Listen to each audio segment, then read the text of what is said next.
A paz do Senhor, bonitos de Jesus. Vamos continuar nossa leitura. Nós estamos no capítulo 2 de Marcos. A cura de um paralítico em Cafarnaum. Dias depois, Jesus entrou de novo em Cafarnaum e logo se ouviu dizer que ele estava em casa. Muitos se reuniram ali, a ponto de não haver lugar nem mesmo junto à porta. E Jesus anunciava-lhe a palavra. Trouxeram-lhe então um paralítico carregado por 4 homens. E não podendo aproximar-se de Jesus por causa da multidão, removeram o telhado no ponto correspondente ao lugar onde Jesus se encontrava. E pela abertura, desceram o leito em que o paralítico estava deitado. Vendo-lhe a fé, Jesus disse ao paralítico: Filho, os seus pecados estão perdoados. Alguns escribas estavam sentados ali e pensavam em seu coração: como ele se atreve a falar assim? Isso é blasfêmia. Quem pode perdoar pecados a não ser Deus? E Jesus, percebendo imediatamente que seu espírito, eles assim pensavam, disse-lhe: por que vocês estão pensando essas coisas em seu coração? O que é mais fácil, dizer ao paralítico: os seus pecados estão perdoados? Ou dizer: levante-se e tome o seu leito e ande? Mas isto é para que vocês saibam que o Filho do Homem tem autoridade sobre a terra para perdoar pecados. E disse o paralítico: eu digo a você, levante-se, pegue o leito e vá para casa. Ele se levantou e no mesmo instante, pegando o leito, retirou-se à vista de todos, a ponto de todos se admirarem e darem glória a Deus, dizendo: jamais vimos coisas assim. O chamado de Levi.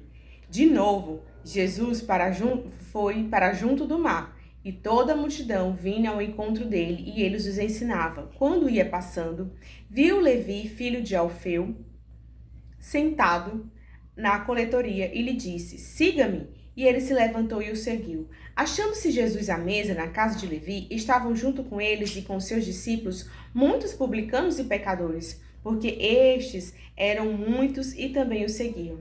Os escribas, os fariseus, vendo Jesus comer em companhia dos pecadores e publicanos, perguntavam aos discípulos dele: por que ele come e bebe com os publicanos e pecadores? Tendo visto isso, Jesus lhe respondeu: os sãos não precisam de médicos, e sim os doentes. Eu não vim chamar os justos, e sim os pecadores.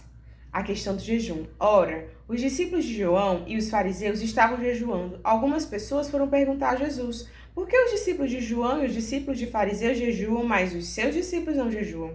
Jesus respondeu: como podem os convidados para o casamento jejuar quando o noivo está com eles? Durante o tempo em que o noivo estiver presente, não podem jejuar. No entanto, virão dias em que o noivo lhes será tirado. Então, naqueles dias, eles vão jejuar. Ninguém costura um remendo de pano novo em roupa velha, porque o remendo novo tira um pedaço da roupa velha, e o buraco fica ainda maior. Ninguém põe o vinho novo em odres velhos, porque se fizer isso, o vinho romperá, e os odres se perdem, tanto o vinho como os odres, mas põe vinho novo em odres novos. Jesus é o Senhor do sábado. Aconteceu que num sábado Jesus atravessava searas, e os seus discípulos, ao passar, começaram a colher espigas. Então os fariseus disseram a Jesus: olhe, porque eles estão fazendo o que não é lícito aos sábados. E ele respondeu: vocês nunca leram o que Davi fez quando se viu a necessidade e teve fome, e ele e os seus companheiros? Como entrou na casa de Deus no tempo do sumo sacerdote Abiatar, comeu os pães da propiciação, e dos quais só os sacerdotes eram lícitos comer, e ainda deu seus pães aos seus companheiros? E Jesus acrescentou: o sábado foi estabelecido por causa do homem, e não o homem por causa do sábado. Assim, o Filho do Homem é Senhor também do sábado. Eu profetizo sobre a sua vida que o Senhor Jesus é Senhor sobre a sua vida, que não há mais a religiosidade de estar apenas seguindo ordens dos homens, mas seguindo aquilo que o Senhor estabelecer na sua palavra. Eu profetizo sobre a sua vida que haverão pessoas como esses amigos do paralítico que vão trazer novidades de vida sobre você, que vão trazer você para mais perto de Jesus. Eu profetizo sobre a sua vida que Jesus vai fazer parte da sua mesa, como ele fez com a mesa de Levi. E em nome de Jesus, você e toda a sua casa prosperarão. Amém?